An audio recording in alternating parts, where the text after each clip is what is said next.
인생의 최고의 복이 무엇일까요? 저는 이런 생각을 했습니다. 만남이다.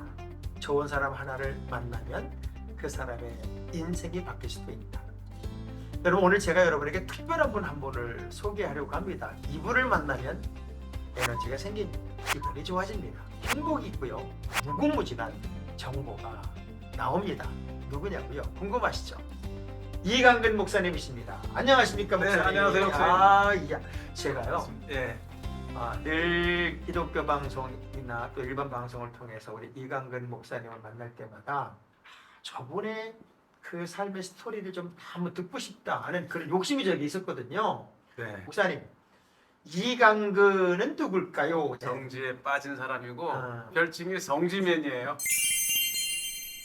또 성경에 땅을 한번 가보자 해서 첫 발을 디딘 지가 뭐 34년 5년 됩니다. 그러니까 성지의 사람, 또 성지의 어떤 이야기를 찾아다니는, 네. 사실 그때가 신학생 때 아니었어요?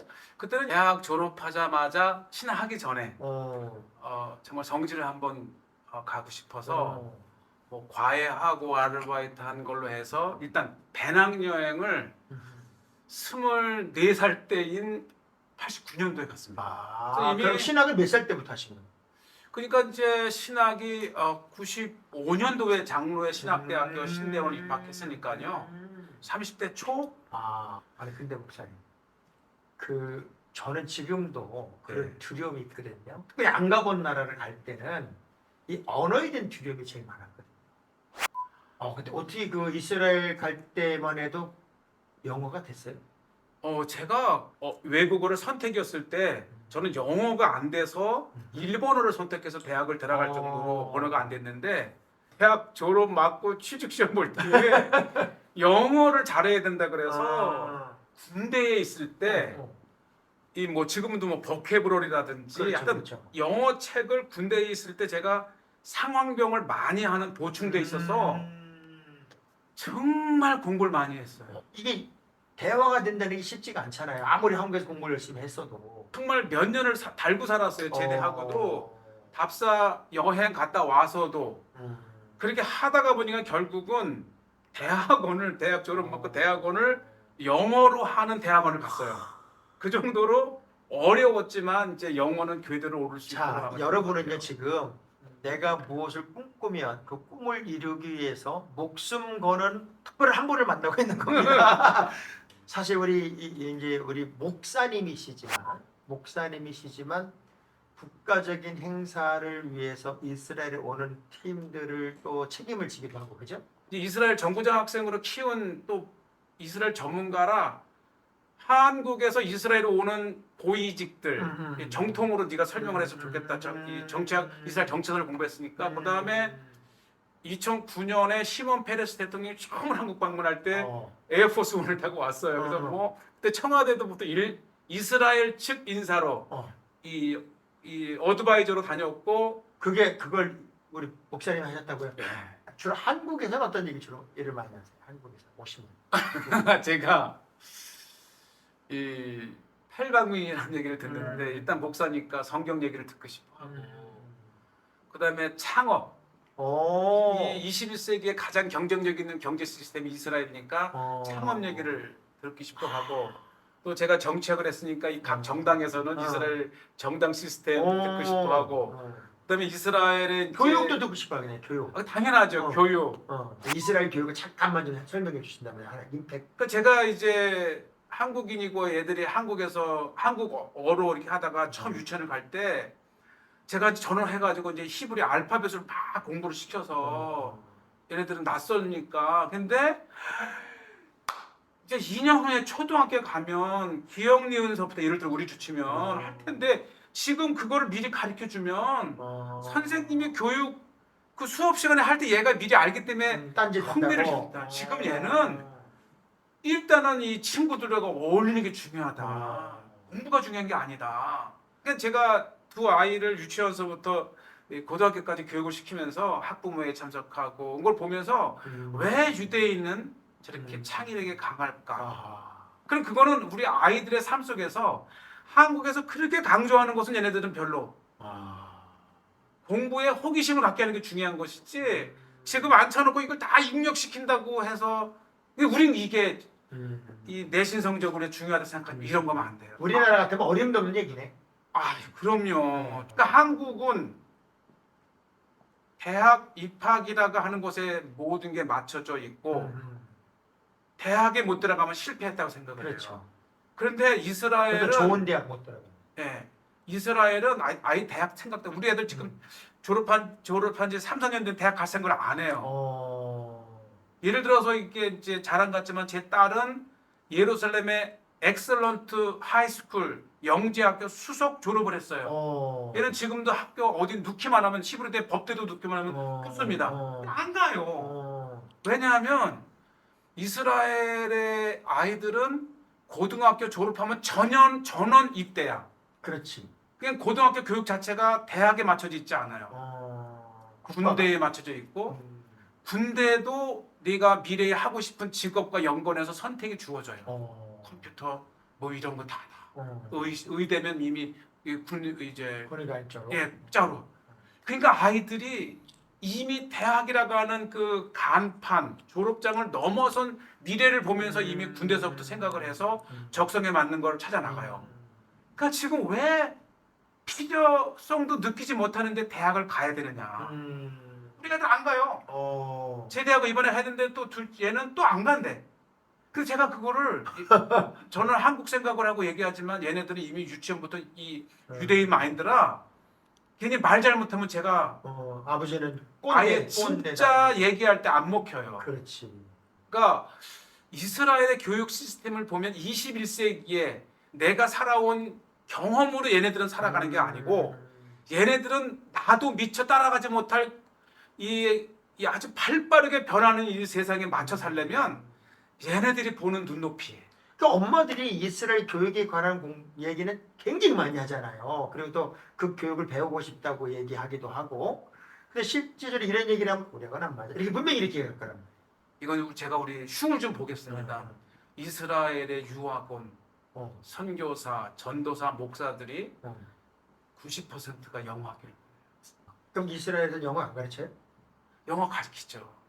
영어를 가르치는데도 불구하고 아예 영어로 수업을 받아서 유창한 영어를 하는. 그러니까 영어를 왜 해야 되는지 모르지만 영어를 잘해야 된다 생각했기 때문에 이스라엘 아프리카 가나도 영어 잘하는데 잘 안 되던데. 그 좋은 말씀이죠. 그래서 저는 과연 이 지식이란 게 그렇게 얘 성장에 중요할까? 오히려 그 공부하는 정서, 그 문화, 성경 문화잖아요. 우리 아이들은 1학년 때 창세기, 2학년 때 출애굽기 차곡차곡 성경을 배워 나가거든요.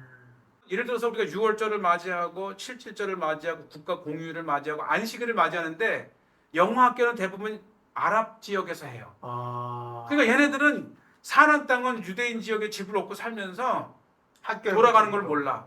그러니까 유대인들은 6월절에 오면 6월절에 대한 역사적 출애굽기서부터 막 연극도 해가면서 정말 성경에 배이는 사람을 만들어요. 또 히브리어고. 근데 영어 학교를 보내면 6월절에 학기 보내야 되고 토요일에도 이 아랍 사람들은 금요일이 노는 날이잖아요.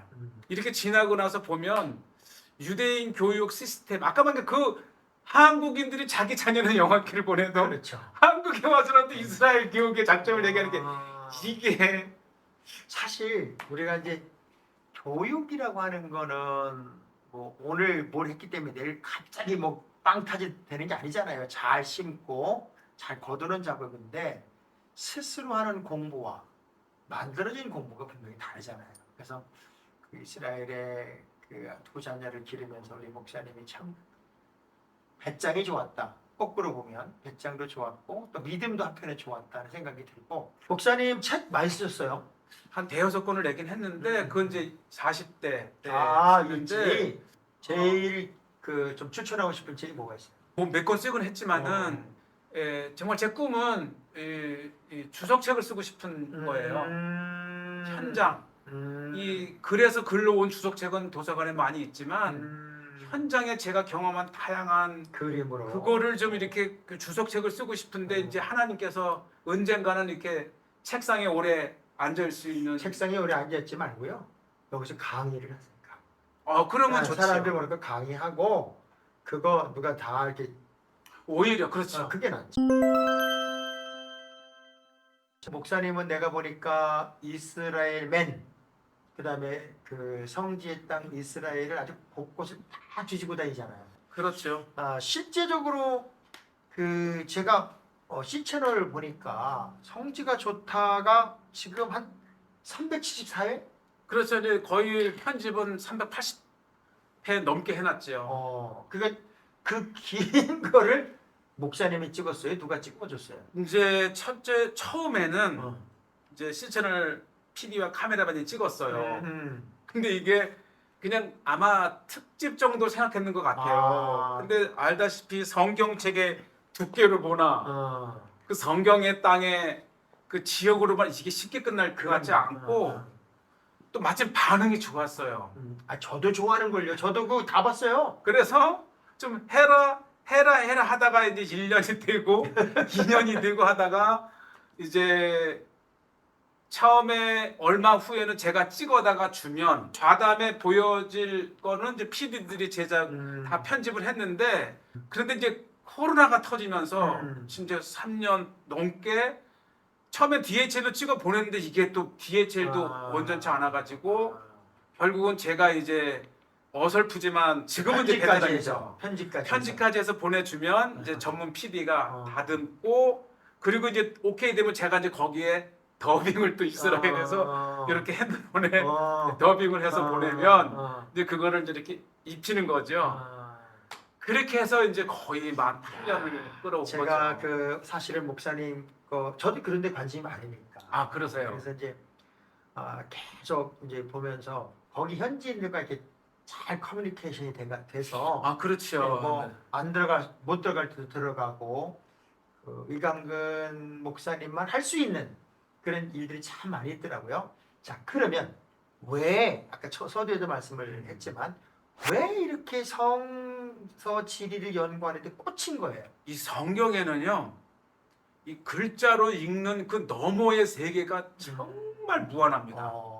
그러니까 살아보면 기후를 몇 년 동안 이제 연극버서 지금 30년을 넘게 사니까 성경에 실제 식물이 언급되는 거를 보면 그건 나는 시기를 알아요. 그러니까 예를 들어서 보리떡이 등장하면 3, 4월이에요. 그러니까 이 6월경에 밀 추수가 되면 이제 그 밀로 1년을 때우는데 이스라엘에도 보릿고개가 있어요. 1년을 넘어가서 한 2월, 3월쯤 되면 먹을 게 떨어집니다. 그래서 조금 일찍 나는 보리를 1월경에 심으면 12월 비가 오면 심으면 그게 이제 3월경에 추수를 해요. 이게 이제 보릿고개라 해서 이 6월 밀 나오기까지. 그 다음에 6월에 밀이 나오면 그러니까 예를 들어서 이 오병이어 때에 너에게 먹을 게 있느냐 했을 때 보리떡 5개 그렇죠. 이 보리떡이 등장했던 것을 본 이 이삭이 이 아버지 아브라함이 엘리에셀을 이 하란에 보내서 왜 리브가 딱 올 때 그때 뭐라고 나오냐면 밀 추술 때에 이삭이 들을 바라보니 이때 리브가가 오는 거예요. 이건 6월. 기분 덥지도 춥지도 않은 그냥 뽀송뽀송한 기분 좋을 때 리브가를 만나는 장면인데 이거는 무한합니다. 그러니까 그런 거를 하나하나 알아가면서 성경이 확 열리고 또 그 그림들이 그려지는 거잖아요. 보통 이제 가이드들이 성경과 관계없는 역사 얘기만 가지고 자꾸 풀어나간단 말이에요. 교인들은 까먹고 어려워. 그런데 성경 얘기를 하시는 거잖아요. 그렇죠. 그래서 성경 얘기를 하면서 그 현장의 이야기를 나누는 거기 때문에 성경 파노라마 영을 하는 거죠. 그렇죠. 그래서 저는 우리 이 목사님 같으면은 어찌 보면 보배다 하는 생각을 제가 자주 해요. 그 프로그램을 볼 때마다. 실제 어떤 위험한 일을 겪은 적은 없어요. 위험한 일 많죠. 어떤 일을 겪으셨어요? 사실 팔레스타인 지역도 갈 때는 어때요? 그때는? 제가 사실은 굉장히 긴장이 많이 되는. 그러니까 일단 팔레스타인은요. 일단 저는 이스라엘에서 차를 가지고 들어가잖아요. 이스라엘 넘버는 노란색, 팔레스타인은 흰색. 근데 이 노란색 넘버가 들어가는 것 자체가 더군다나 성지는 유적지로 깊은 곳에 있어요. 그렇지. 그러니까 그 깊은 곳에서 누가 나쁜 마음 먹고 차단 딱 시키고 차 번호판 떼고 우리 다 하고 그냥 해도 해코지해도 어쩔 수 없고 어. 또 이스라엘과 팔레스타인의 긴장감이 조금만 살벌해지면 이게 이제 더 강도가 높고 또 중동 자체가 저는 이제 기독교인 목사고 또 저는 이제 이스라엘에 적을 둔 사람이기 때문에 혹시 이들에게 알려지면 어떡할까 스파이나 정탐으로 오해되면 어떡할까 이런 거에서 늘 긴장이 엠마오로 가는 길이 가로막혔고 분위기도 심상치 않은데요. 우리가 가려는 엠마오가 팔레스타인 자치구인 서안 지구 안에 있기 때문인데요. 크리스마스 다큐멘터리. יפה מאוד. טוב, תודה רבה. כן, תודה רבה להתראות. 뭐이 지역이 군사 지역인 만큼 상당히 긴장되죠. 그러나 우리 기독교인들에게는 순례자들에게는 아무 문제 없습니다. 철책으로 경계를 세워놓았지만 완전하게 막혀있는 것은 아닙니다. 조금만 걸어가면 철책 뒤로 쉽게 넘어갈 수 있기 때문이죠. 이 이스라엘 지역까지 와서 차를 세워놓고 이제 체크 포인트를 넘어서 엠마오까지 걸어가다 뭐 차 만나면 차 타고 이렇게 한번 갔다 오겠습니다. 지금 걷고 있는 길은 비무장지대인데요. 사람이 거의 다니지 않습니다. 운이 좋게도 트럭이 멈춰섰습니다. 우리 일행을 태워준다고 하는데요. 국경선의 경비대와는 또 다른 느낌입니다. 군인이 보이네요. 국경지대라 일반인이 아닌 군인이 톨게이트를 지키고 있는 모습이 보입니다.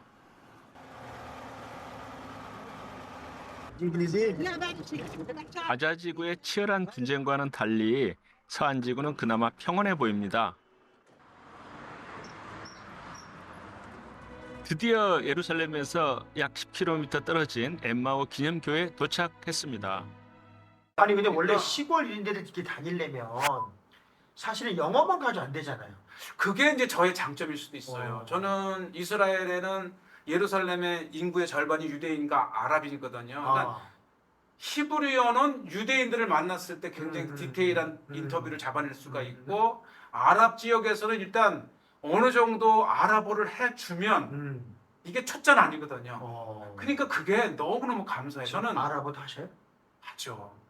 기본적으로 야 어디 있어 뭐 얼마야 어디 가는 거야 어떻게 뭐 화장실 있냐 뭐 이거 비싸 싸 뭐 이런 거. 그리고 이제 저는 우리 집사람 이게 솔직히 집사람이 아랍어를 잘해요. 그래서 어떻게 보면은 저의 동역자이면서 통역관. 아 같이 다니시는 거죠 두 부부가? 아 그럼요. 왜냐하면 제가 이렇게 말할 때는 찍어야 되니까. 예. 그래서 집사람도 원래 피아니스트지만은 살다 보니까 이제 정식 가이드 라이선스도 제 주소 들은 것만 가지고 시험 봐서 붙었어요. 그게 뭐 오늘의 이강근 목사님은 사모님의 후광이네. 저에게 한번 씌워주려고 하는데 과연 오만인 제 얼굴을 보더니 딱 찾아내네요 이렇게. 예, 정말 오만인들의 살아가는 모습을 이렇게 제대로 볼 수 있는 거.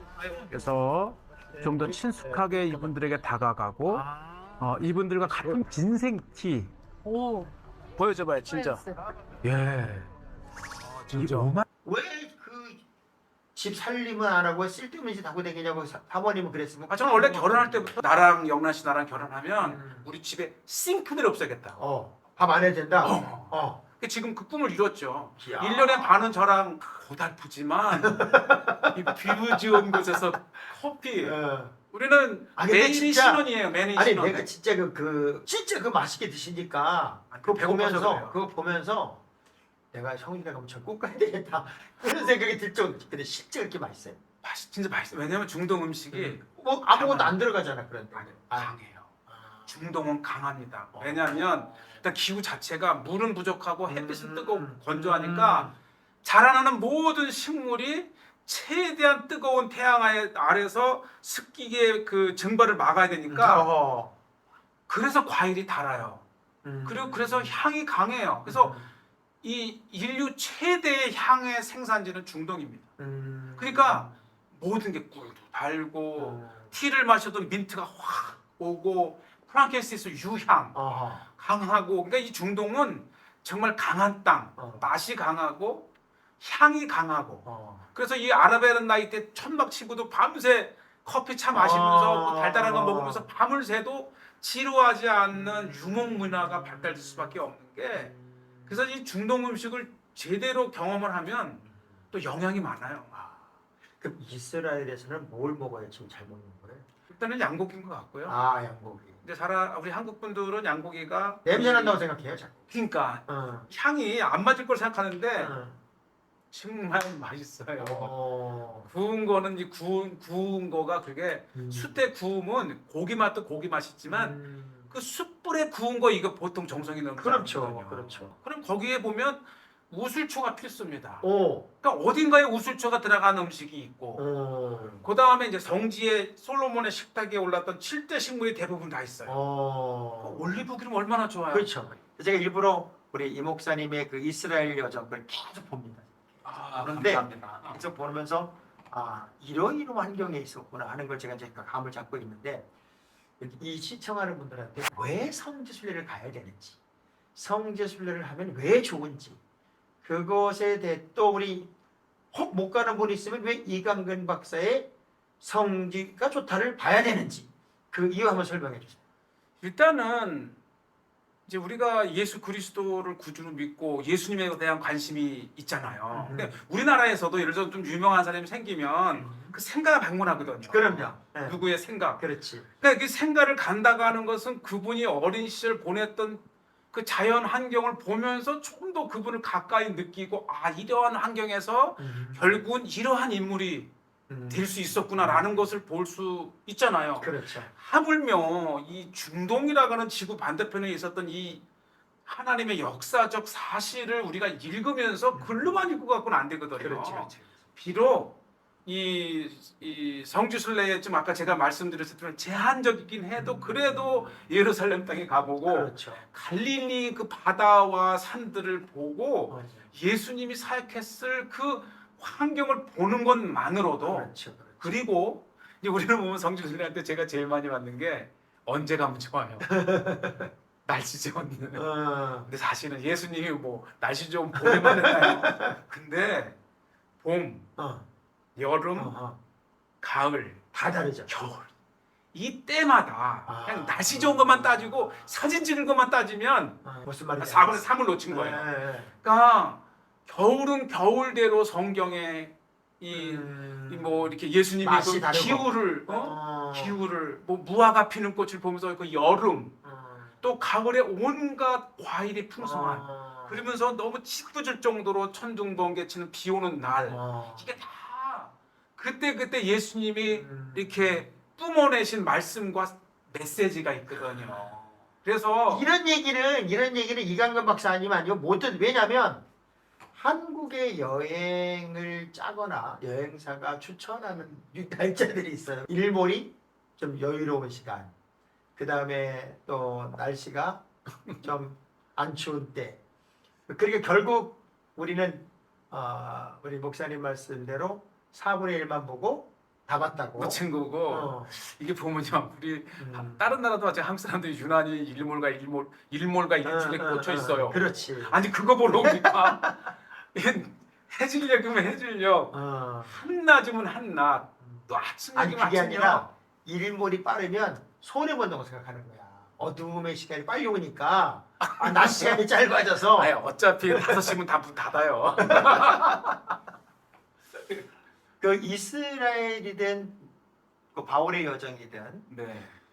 목사님이 이제 수백 번, 뭐 횟수로 따지면 횟수를 해야 수 없을 만큼 어마어마한 시간과 기간을 투자해서 샅샅이 뒤지고 다닌 거잖아요.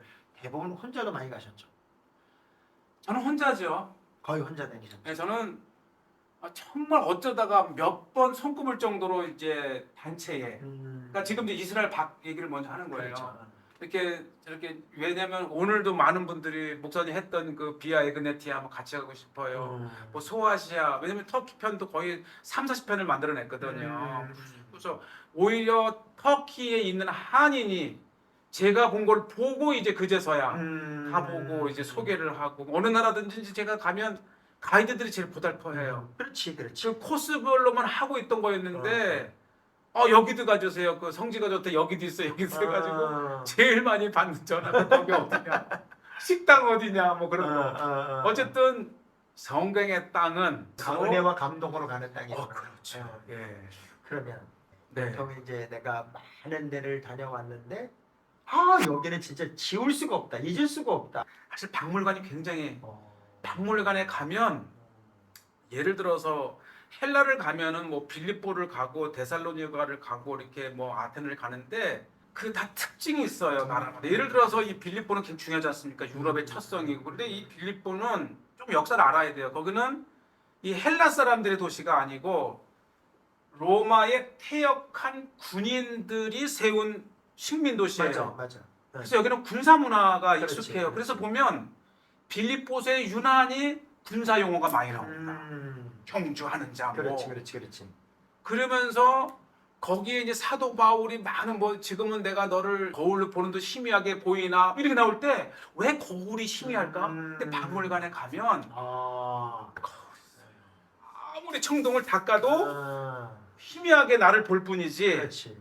그런 거에서부터 이 사도 바울이 언급된 또 이 사복음서에 언급된 그 발굴을 통해서 2000년 전에 그것은 정말 막 가슴 떨리게 만들어요. 이 머리가 가슴이 요청하는 어떤 성령의 음성을 들어가면서 남들이 알고 있는 그것보다 훨씬 더 깊은 세계를 막 찾아다니는 거잖아요. 그러니까 성경에 언급된 것만 다니는 것도 정말 벅찬데 언급되지 않은 그 지역들이 그렇게 많아요. 그러니까 요즘 제가 이제 막 그 사도 바울의 거의 한 2년 넘게 2년 반 동안 사도 바울의 루트만 거의 100m를 했어요. 근데 거기에 뭐가 있냐면 그 다니다 보면 사도 바울이 전도 1차, 2차, 3차를 다니면서 갔던 코스는 그렇게밖에 갈 수 없어요. 그러니까 그 보면 그 공식이 나와요. 그렇죠. 왜냐하면 이 사도 바울이 다닐 수 있었던 길은 당시에 로만 로드를 따라갔고 로만 로드를 따라서 이게 군사로이기도 하지만 형성된 이 유대인 공동체가 있는 곳을 다녀요. 그래서 항상 보면 어느 도시에 비시디 안디옥에 도착하니 안식이라 회당에 들어간다. 그렇지. 그러니까 이제 그렇게 돼 있고 이 바울의 서신서도 주고받을 수 있는 것은 곧 그 당시에 이 로만 로드가 군사로뿐만 아니라 무역로이면서 또 하나의 포스탈 로드예요. 그렇죠. 그러니까 사도 바울의 서신서는 로만 로드를 따라서 주고받았던 거예요. 그러니까 사도 바울 자체가 이미 로만 로드 비아 에그네티아 또는 비아 아비아 가도를 따라 있었기 때문에 그 공동체를 지켜오갈 수 있었고 이 사도 바울이 로마에 보낸 편지에 보면 내가 이제 15장 19절에 보면 예루살렘으로부터 이 일루리곤까지 편만하게 복음을 전했다 그랬어요. 근데 일루리곤에 간 기록은 누가는 사도행전에서 안 했거든요. 그렇죠. 근데 갔단 거거든요. 그 일루리곤이 지금 어디쯤이에요? 오늘날 알바니아에 들었습니다. 자 그런데 이게 그러니까 이 사도 바울이 이 그 사도행전 20장 아마일 거예요. 사도행전 20장에 보면 내가 마게도냐 지역을 두루 전도하였다고 얘기를 하거든요. 그렇죠. 근데 거기에 대한 기록이 없는데 그럼 그걸 한번 보면 에베소에서 57년 가을에 에베소를 떠나요. 그렇죠. 그리고 그 다음 행선지가 바로 그 사도행전 20장 2절에 3절에 보면 헬라에 도착했다 그래요. 헬라에 도착한 건 57년 가을이거든요. 그럼 이 기간의 여행 기간과 그 언급된 지역들의 체류를 빼고 나면 7개월이 안 보여요. 그러니까 쉽게 말하면 마게도냐 지역을 두루 행하여 이 전도를 하고 헬라로 갔을 때 이 7개월이 마게도냐 지역이에요. 그럼 제가 조금 전에 얘기했던 비아 에그네티아 길을 따라서 펠레, 에데사, 오크리드 해서 일루리곤까지 두루 전도를 했다는 그러니까 우리가 알고 있는 그 지역을 더 넘었다는 얘기잖아요. 그렇죠. 그러니까 이 사도, 그러니까 예를 들어 사도 바울이 아탈리아에 도착을 해서 비시디 안디옥에 도착해 회당에 들어갔다 그러잖아요. 근데 제가 직접 이 길을 가보니까 비아 세바스티에라는 길을 따라가는데 이게 180km입니다. 출발했다고 이 버가를 떠나서 비시디 안디옥에 도착해 한 줄이에요. 거기는 또 그 타리우스 산을 넘어야 되잖아요. 오죽하면 어머. 따라갔던 마가가 저산부가 넘어간 거지. 도망갔는데 그거를 제가 오리지널로 육로를 갔어요. 어. 이게 180km, 3, 4일이 걸려요. 그러니까 사도 바울도 서신서에도 언급 안 했고 누가도 확 건너뛴 그 대략 한 10일간에 지났던 스토리가 빠진 거예요. 그러니까 이런 거를 상상하면서 그러니까 이제 가면 우리 이제 이 목사님은 길이 넓어지는 쉽게 거예요. 말하면 개척자. 자, 끝으로 우리 이 땅에 많은 그리스도인들한테 부탁하고 싶은 이야기, 또 당부하고 싶은 이야기 있으면 한번 해주시죠. 한 두 가지 정도 얘기하면 제가 이제 많은 지역을 이렇게 여행을 하면서 나의 삶의 공간 밖에 그렇죠. 이렇게 다양한 사람이 있다는 걸 통해서 좀 마음이 넓어지는 것 같아요. 그래서 수많은 이해하게 되고. 종족을 만나게 되니까. 아, 그렇죠. 30년을 정말 늘 낯선 땅에서 낯선 사람들을 만나며 살아가면서 다양한 사람들을 만나면서 그 나름대로의 그 삶의 자리를 이해해 보면 이렇게 아, 내가 예전에는 이것도 모르고 너무 이렇게 했구나라는 것도 하고 정말 내가 모르던 세상을 보면서 삶은 좀 즐겁게 살아야 되겠다. 정말 즐겁게 살아야 되겠다. 지나간 과거에 좀 서운한 게 있다면 그거에 매달릴 시간이 있으면 내가 보지 못했던 더 넓은 세상을 향해서 아예 잊어버리고 그냥 더 즐거움의 세상. 정말 이게 좋아하는 일을 해라. 했지요. 처음에는 목사가 정치학한다고 욕했고 또는 정치학을 했는데도 불구하고 성지나 찾아다닌다고 이게 다 제가 듣던 얘기거든요. 그렇지. 쟤는 맨날 정치학하고 전공 안 하고 맨날 성지나 찾고 다닌다 할 때 때로는 들었던 카메라가 조금 이 무한할 때도 있었지만 그래도 내가 이걸 좋아하니까 그래서 이스라엘을 찾는 한국의 최고의 인사들은 다 저를 이 대통령까지는 아직 안 왔지만 그래도 국회의장 왔을 때 2번 다 제가 가이드를 해드리고 또 한국의 이런 뭐 이렇게 해서 야 정말 내가 정말 마음껏 나의 이 지식의 세계를 전도할 수 있는 시기거든요. 그렇죠. 그 얼마나 다양한 사람 만날 수 있어요. 네. 그 이스라엘의 한국과 기업인들이 많이 와요. 이 사장들도 오고. 그렇죠. 그러면 이분들이 생판 야, 모르는 사람들에게도 이스라엘에 와서는 성경 얘기를 들어요. 제가 자주 쓰는 얘기지만 성공이 뭐냐? 성공은 내가 하는 일이 즐거운 게 성공. 맞아요. 네, 지금 우리 목사님은 성공의 삶을 사시는 거예요.